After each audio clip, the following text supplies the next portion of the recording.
همانطور که می‌دانیم تمامی قطعات الکترونیکی در هنگام کار گرما تولید می‌کنند.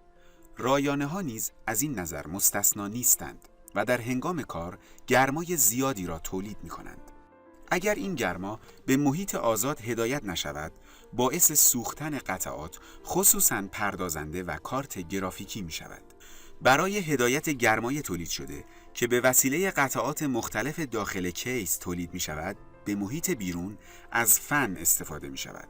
فن‌ها می‌توانند هوا را از یک سمت به داخل کیس هدایت کرده و از سمت دیگر به بیرون از کیس بفرستند. در کیس‌های معمولی یک فن در قسمت پشت کیس وجود دارد که هوای گرم داخل کیس را به محیط آزاد بیرون هدایت می‌کند. فن تعبیه شده در منبع تغذیه نیز به تهویه هوا کمک می‌کند. این فن گرمای تولید شده توسط مدارهای خود منبع تغذیه را نیز به محیط بیرون هدایت می‌کند. در رایانه‌های حرفه‌ای و پرقدرت مسلماً گرمای بیشتری تولید می‌شود. به همین خاطر نیاز به فن‌های بیشتری برای تهویه این حجم گرماست. در این نوع کیس ها فن‌های قسمت جلو و کف کیس هوای خنک را به داخل کیس هدایت می کنند.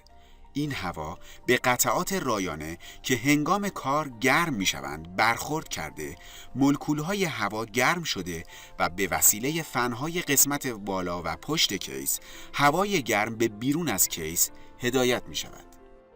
یکی از سیستم‌های جدید برای خنک کردن پردازنده و کارت گرافیک سیستم‌های خنک کننده مبتنی بر مایع است.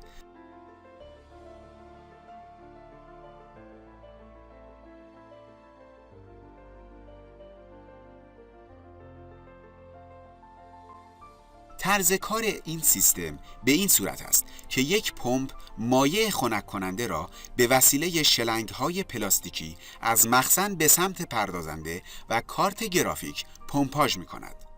مایع خنک کننده پس از برخورد به سطح پردازنده و کارت گرافیک گرم شده و به سمت رادیاتور هدایت می‌شود.